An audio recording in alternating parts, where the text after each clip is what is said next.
ഇക്കുറി ലോക്സഭാ തെരഞ്ഞെടുപ്പിലേക്ക് പോകും മുമ്പ് പ്രധാനമന്ത്രി പ്രഖ്യാപിച്ചതാണ് 400 എന്ന സ്വപ്ന നമ്പർ.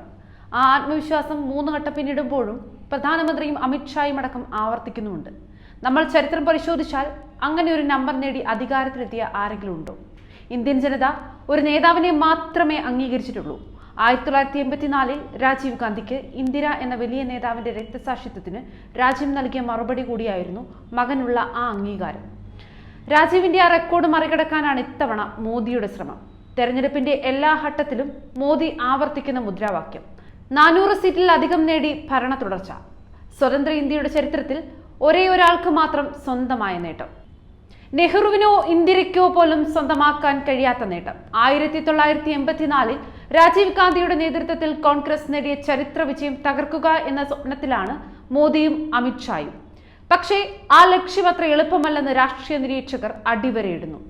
അമ്മ ഇന്ദിരയ്ക്കോ മുത്തച്ഛൻ നെഹ്റുവിനോ പോലും കഴിയാതെ പോയ മഹാനേട്ടം കൈവരിച്ച 1984 രാജീവ് പറഞ്ഞത് ഭയപ്പെടുത്തുന്ന ഭൂരിപക്ഷമെന്നായിരുന്നു. രാജ്യത്തിനായി ജീവൻ നൽകിയ ഇന്ദിരയോടുള്ള സ്നേഹം വോട്ടായി കുമിഞ്ഞുകൂടിയപ്പോൾ ആ ഭൂരിപക്ഷം കണ്ട് രാജീവ് പോലും ഞെട്ടി. 541 ലോക്സഭാ സീറ്റുകളിലേക്കായിരുന്നു അന്ന് തെരഞ്ഞെടുപ്പ്.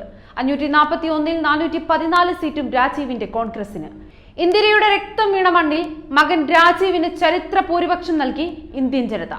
ഇടതു കോട്ടയായ ബംഗാളിൽ പോലും 42-ൽ 16 സീറ്റും കോൺഗ്രസിന്. 16 വർഷം രാജ്യം ഭരിച്ച ജവഹർലാൽ നെഹ്റുവിന്റെ റെക്കോർഡ് മോദിക്ക് മറികടക്കാൻ കഴിയുമോ എന്നതിൽ തർക്കമുണ്ട്.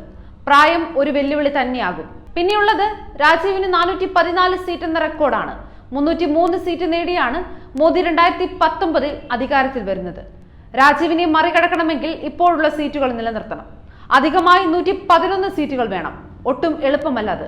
കേരളത്തിലും തമിഴ്നാട്ടിലും അക്കൗണ്ട് തുറക്കാൻ BJP പാടുപെടുന്നു. കർണാടകം ഇപ്പോൾ കോൺഗ്രസിന്റെ കയ്യിൽ.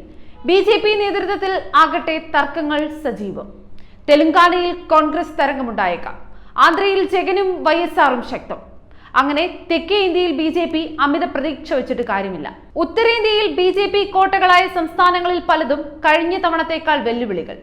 മഹാരാഷ്ട്രയിൽ പൊരിഞ്ഞ പോരാട്ടം. ഒഡീഷയിൽ നവീൻ അങ്ങനെ തോൽപ്പിക്കാൻ കഴിയില്ല. ഡൽഹിയിലും പഞ്ചാബിലും AAPPയും കേജ്രിവാളും ഉയർത്തുന്ന വെല്ലുവിളി ചെറുതല്ല.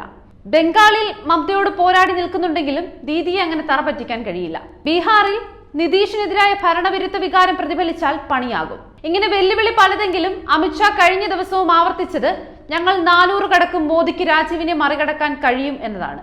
ജൂൺ 4 ഇതിനുള്ള മറുപടി പറയും.